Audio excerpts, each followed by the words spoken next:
भारतीय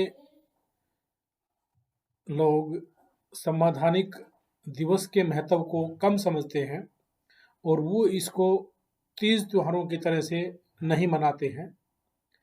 इसके पीछे जो कारण है वो ये है कि भारत के अंदर जब से आर्य लोग आए हैं तो आर्य लोगों ने ये अ, करके रखा है कि भारत के अंदर वे धर्म और भगवान देवता इनको ज़्यादा प्रचारित करते रहे हैं और यहाँ जो संविधान है, कानून है, उसके जो महत्व को कम आंकते रहे हैं। और जब से अंग्रेज गए हैं तब से इस देश की जो बागडोर है ये आर्यों के हाथों में रही है और आर्यों ने यहाँ के जो नेता हैं उनको ऐसा गुलाम बना लिया है कि वो अपने भगवान देवताओं का प्रचार भी अब वो नेताओं के सहारे कराने लगे हैं। जैसे कि अभी देखने को आया कि देश का सबसे बड़ा जो सूबा है उत्तर प्रदेश, वहाँ पर भगवान राम की मूर्ति का अनावरण किया गया। वहाँ पर उसकी मूर्ति में प्राण प्रतिष्ठा का आयोजन किया गया और इसका जो प्रचार प्रसार है 2 हफ्ते से धुआंधार यहाँ के टीवी मीडिया के माध्यम से किया गया। लेकिन जब परसों 26 जनवरी है, कल मतदाता दिवस है, लेकिन भारत के अंदर इसकी कहीं भी कोई खबर नहीं है, कहीं भी कोई चर्चा नहीं है। कोई भी राजनीतिक पार्टी, कोई भी यहाँ के जो अधिकारी हैं या नेता हैं, वो इसको सेलिब्रेट करते हुए दिखाई नहीं देते हैं, इसकी चर्चा करते हुए नहीं दिखाई देते हैं। क्यों? क्योंकि भारत के अंदर जो भारतीयों का जो मानसिक स्तर बना के रखा वो कभी कानूनी और मानवीय नहीं बना के रखा, उनको यहाँ भगवान देवताओं पर आश्रित बना के रखा। और ये राजतंत्र के लक्षण होते हैं कि राजा पहले कहता था कि मैं भगवान का दूत हूँ और भगवान ने मेरे को जन्म दे करके भेजा है कि मैं तुम्हारे ऊपर राज करूँगा और मैं उसका अवतार हूँ। और मेरे जो दादा परदादा जो लोग थे, मेरे जो बुजुर्ग जो लोग थे, उनका भी यही काम था। तो ये जो है राजतंत्र के गुण है और ये राजतंत्र के जो गुण है ये लोकतंत्र को खत्म कर देते हैं। लेकिन अब तो भारत के अंदर रोज लोकतंत्र आ गया है। 76 साल की आज़ादी के बाद भी हम देखते हैं कि ये बातें आज सही साबित हो रही हैं कि जो देश की राजधानी दिल्ली का जो मुख्यमंत्री है वो सुंदरकांड करता है, वो हनुमान का पाठ करता है और उधर एक दूसरी तरफ जो उसी का ही जो सहोदर भाई है जिसको कहते हैं कि ये पाप योनि से पैदा हुए हैं, ये वैश्य हैं, और तो वो जो है वहाँ पर राम का बना रहा है। लेकिन यहाँ पर 26 जनवरी की जो तैयारियां हैं वो नहीं हो रही हैं। 26 जनवरी पर जो जश्न का माहौल होना चाहिए पूरे देश के अंदर, जिस तरह से उसकी तैयारी बड़े स्तर पर आनी चाहिए थी और 25 जनवरी को यहाँ मतदाता दिवस के रूप में इसको मनाया जाना चाहिए था, वो यहाँ पर नहीं हो रहा। तो ये सब हम लोगों को देखना है कि भाई भारत के अंदर जब लोकतंत्र आ गया है तो ये सब चीज़ें क्यों हो रहा है? क्योंकि आर्य जो लोग हैं वो अल्पजन लोग हैं, वो बहुजनों पर राज करते रहना चाहते हैं और वो इस यथास्थिति को बनाए रखना चाहते हैं।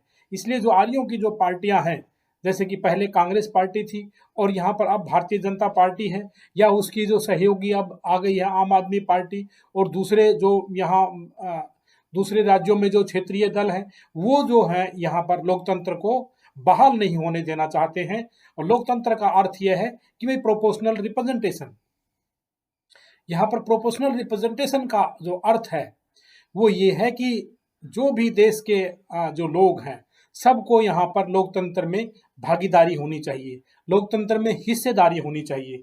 वो यहाँ पर विभिन्न तरीकों से होती है, जैसे कि पॉलिटिक्स में उनकी हिस्सेदारी होनी चाहिए, उनका पॉलिटिकल शेयर होना चाहिए। इसी तरह से उनका एडमिनिस्ट्रेशन के अंदर, लेजिस्लेटिव्स के अंदर, जुडिशरी के अंदर, एग्जीक्यूटिव के अंदर और जितने भी दूसरे क्षेत्र हैं सभी क्षेत्रों के अंदर उनकी भी हिस्सेदारी होनी चाहिए।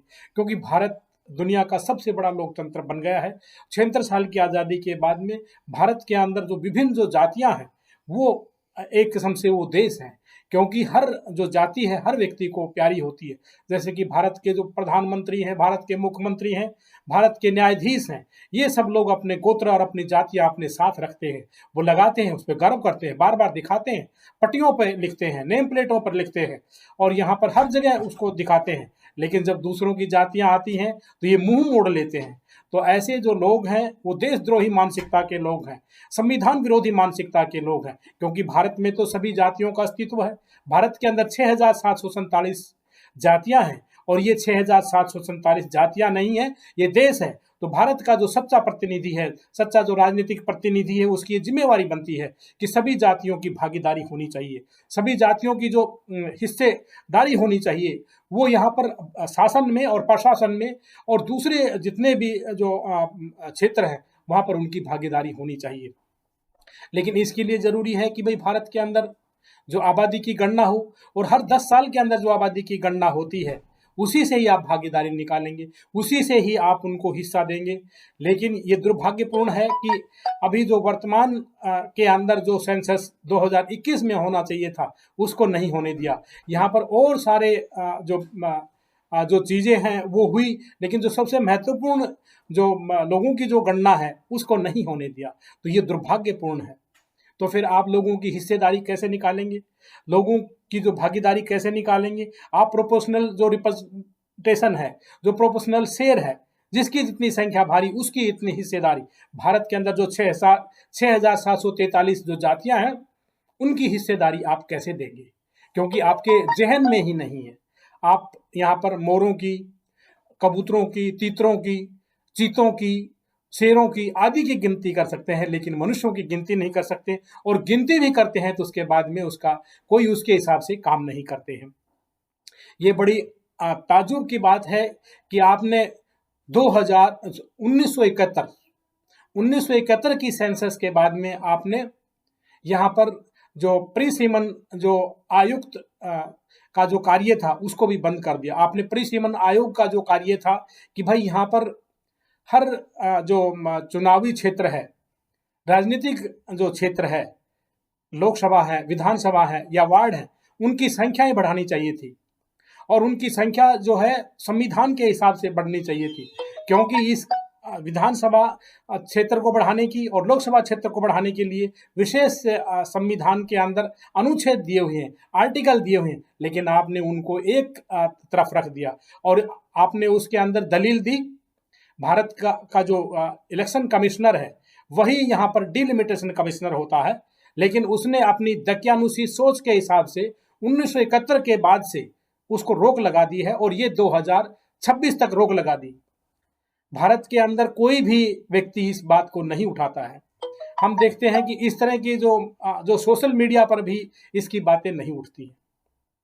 जो विद्यार्थी जो लोग आईएएस की तैयारी करते हैं, उनको यदा कदा डिलिमिटेशन कमीशन के वीडियो यूट्यूब पे मिल जाते हैं, लेकिन वो यूट्यूब पर पढ़ाने वाले जो टीचर हैं, वो भी इसकी वर्तमान में जो व्यवहारिकता है उसके ऊपर चुप हो जाते हैं, क्योंकि वो भी किसी न किसी तरह से जो ये आर्यों की जो पार्टियां हैं, इन्हीं से ही संदर्भित देता है और इन्हीं से प्रेरित है। इसलिए कभी भी वो ये नहीं कहते डिलिमिटेशन जो कमीशन है वो हर 10 साल के अंदर जो आबादी की गणना हुई है उसके हिसाब से यहाँ पर सेवाओं में बढ़ोतरी की बात करता है।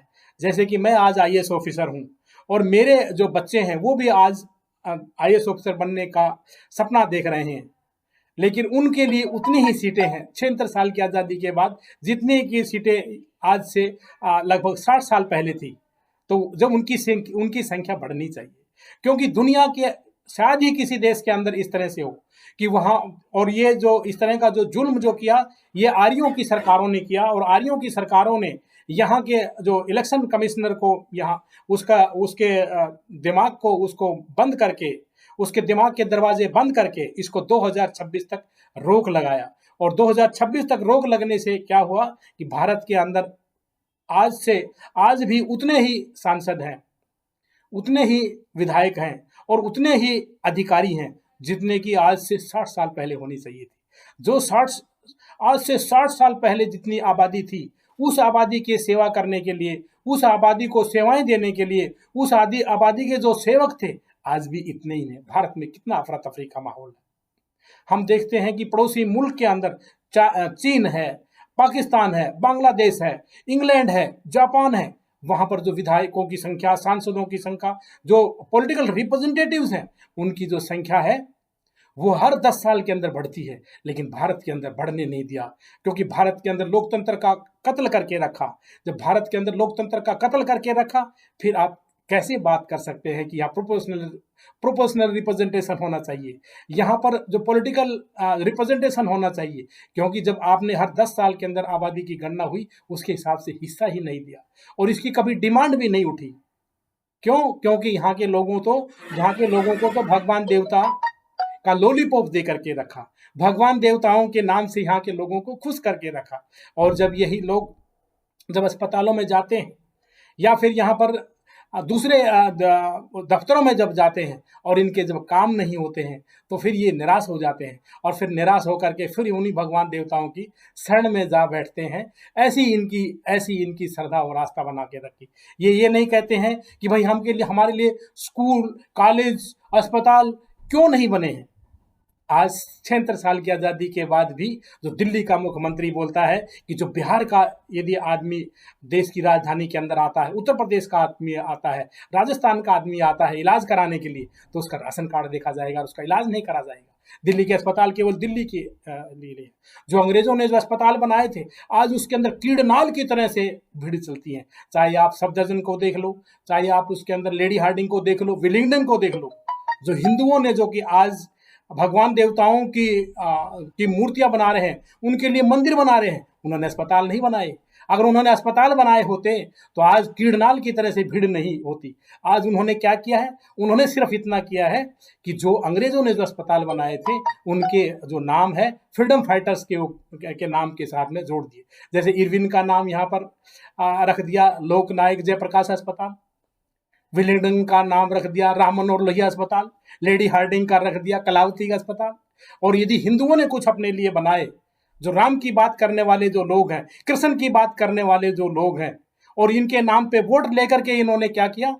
इन्होंने बनाया मेदांता, अपोलो, आर्टिमस, बत्रा, और ये अस्पताल बनाए तो यहाँ पर केवल अमीरों का, व्यापारियों का और जो दूसरे जो धनी लोग हैं उन्हीं का इलाज होता है, हीरो हीरोइन का इलाज होगा। लेकिन यहाँ पर जो गरीब आदमी है, जो हर बरादरी के अंदर गरीब व्यक्ति हैं, हर जाति धर्म के अंदर गरीब व्यक्ति हैं, वो बेचारे धक्के खा रहे हैं और उनको इतनी लंबी लंबी तारीखें मिलती हैं अस्पतालों के अंदर कि वो बेचारे चल बसते हैं।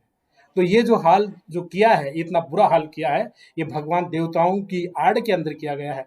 भारत को आज़ाद रहने दें इसको, आज़ादी का जो मीनिंग है उसको समझाएं और यहाँ पर प्रोपोर्शनल रिप्रेजेंटेशन की जो बात है उसको होने देना चाहिए। भारत के अंदर सभी को यहाँ पर लाभ मिलना चाहिए। भारत को सभी लोगों को यहाँ पर सेवाओं में जो हिस्सेदारी है वो होनी चाहिए, और जो यही प्रोपोर्शनल रिप्रेजेंटेशन है, यही जिसकी जितनी संख्या भारी उसकी उतनी हिस्सेदारी है। और यहाँ पर जातियों के आधार पर डराया नहीं जाए, क्योंकि जातियों के आधार पर डराने के लिए ही यहाँ पर भगवान देवता के जो है इंजेक्शन लगाए जाते हैं। भगवान देवता का जो लॉलीपॉप जो दिया जा रहा है, जो धर्म के नाम पर ये जो बड़े बड़े मंदिर और बड़े बड़े यहाँ पर दूसरे पूजा स्थल बनाए जा रहे हैं, ये लोगों को डराने के लिए है कि जाति के आधार पर तुमको छोटा बना दिया गया है और हमको बड़ा बना दिया गया है। तो जो बड़े हैं उनको अपना बड़ा होने का प्रमाण देना होगा, सिद्ध करना होगा कि आप कैसे ऊंचे हैं, आपकी जातियां कैसी ऊंची जातियां हैं, वरना यही कहा जाएगी कि आपकी जातियां लूची जातियां हैं। भारत के अंदर जो ये संवैधानिक जो इवेंट्स हैं उनको बड़े स्तर पर मनाना चाहिए। उनको यहाँ पर भगवान देवताओं के प्रचार से ज़्यादा प्रचार मिलना चाहिए। और यहाँ पर तो वैसे भारत के अंदर तो सभी धर्म है, और यहाँ यदि कोई व्यक्ति चाहे प्रधानमंत्री के रूप में हो, चाहे मुख्यमंत्री के रूप में हो, चाहे न्यायाधीश के रूप में हो, यदि वो एक धर्म विशेष की पूंछ पकड़ता है या लोगों को पकड़ने के लिए कहता है, तो वो गद्दार है, वो देशद्रोही है, वो संविधान विरोधी है। क्योंकि भारत में सभी तरह के लोग रहते हैं, सभी जातियों सभी धर्मों के लोग रहते हैं। भारत के अंदर सेकुलरिज्म है, भारत के अंदर धर्मनिरपेक्षता है, और भारत के अंदर इन सब मूल्यों को लाने के लिए सभी लोगों को प्रयास करना होगा और यहाँ पर सभी लोगों की भागीदारी देनी होगी। आज भी 76 साल की आज़ादी के बाद सभी लोगों को मताधिकार नहीं है और मताधिकार उनका सुरक्षित नहीं है और यही कारण है कि जब वोट डालने के लिए जाते हैं तो लोगों को कहा जाता है कि आपका वोट तो पड़ चुका है, आपका वोट तो सुबह-सुबह ही पड़ चुका है। तो इस तरह से आज यदि लोगों को वोट डालने नहीं दिया जाता है, वो उन लोगों के नाम लिस्ट से लाखों की संख्या में काट दिए जाते हैं और वो चुनावी संध्या से पूर्व काट दिए जाते हैं, तो ये दुर्भाग्यपूर्ण है और यही कारण है कि वोट को आधार कार्ड से जोड़ा नहीं गया है। जब हर चीज़ को आधार कार्ड से जोड़ दिया गया है, तो वोट को क्यों छोड़ दिया गया है? ये देश के साथ में गद्दारी है, ऐसा नहीं होना चाहिए। 76 साल की आज़ादी के बाद सभी लोगों को वोटिंग में हिस्सा लेने दिया जाना चाहिए और भारत के अंदर जो आबादी की जो गणना है, उसको होने दिया जाना चाहिए और जो प्रोपोर्शनल रिप्रेजेंटेशन है, उसके हिसाब से भी यहाँ पर सबको हिस्सेदारी मिलनी चाहिए और भारत के अंदर जो चुनाव बैलेट से कराया जाना चाहिए क्योंकि इसके लिए यहाँ पर अब काफ़ी लंबे समय से मांग उठ रही है और जो जिस तरह से जंतर मंतर पर जो बहुजन समाज, मूल निवासी समाज और सर्वजन समाज के जो एडवोकेट हैं सुप्रीम कोर्ट के अंदर, हाई कोर्ट के अंदर और दूसरे जो सामाजिक कार्यकर्ता हैं, वो सब लोग बड़े शांतिपूर्ण ढंग से और बड़े लोकतांत्रिक ढंग से अपनी बात को रख रहे हैं, तो उनको वैल्यू दिया जाना चाहिए। वरना इस देश के अंदर कहीं पर भी कभी भी कहीं पर भी यहाँ पर हिंसा का माहौल हो सकता है, जिसको बाद में सँभालना बहुत मुश्किल हो जाएगा। इसलिए ज़रूरी है भारत के अंदर लोकतंत्र को बहाल किया जाए, लोगों की इज़्ज़त होनी चाहिए, सभी जातियों को मान-सम्मान मिलना चाहिए और सभी जातियों को उनकी जाति के हिसाब से उनको हिस्सेदारी मिलनी चाहिए, चाहे वो नौकरी हो, चाहे वो मीडिया हो, चाहे या एग्ज़ीक्यूटिव बॉडी हो, चाहे लेजिस्लेटिव हो और दूसरे सभी जो क्षेत्र हैं उनके अंदर उनकी जो है भागीदारी होनी चाहिए। तभी कहा जाएगा कि भारत के अंदर जो है लोकतंत्र है और भारत के अंदर संविधान जो है वो सही ढंग से लागू हो रहा है और जो अभी 26 जनवरी जो आ रही है, 26 जनवरी 2024 जो आ रहा है, उसके अंदर बड़े अच्छे ढंग से सभी लोगों को हिस्सेदारी लेकर के उसको सही भावना से उसको सेलिब्रेट करना है और जो काम अधूरे रह गए हैं, उसको अच्छे से उसको संपूर्ण करना है। तभी कहा जाएगा कि भारत जो है दुनिया का सबसे बड़ा लोकतंत्र है, वरना जो लोग जो बात कह रहे हैं कि भाई भारत दुनिया का सबसे बड़ा लूटतंत्र है, यहाँ लोगों को जो है कोई मूल्य नहीं मिलता है, जो मानवीय मूल्य हैं यहाँ पर कुछ नहीं है। तो ये सब जो बातें हैं, ये बहुत महत्वपूर्ण बातें हैं और मैं सब लोगों का साधुवाद करता हूँ।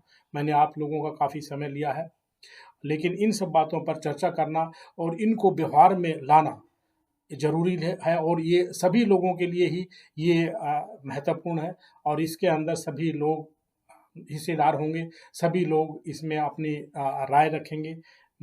मैं डॉक्टर आर के बोस, सोशल एक्टिविस्ट, दिल्ली, इसी के साथ मैं सबका साधुवाद करता हूँ। सबको जय भीम, जय भारत, नमो बुद्धाय, खुदा हाफ़िज़।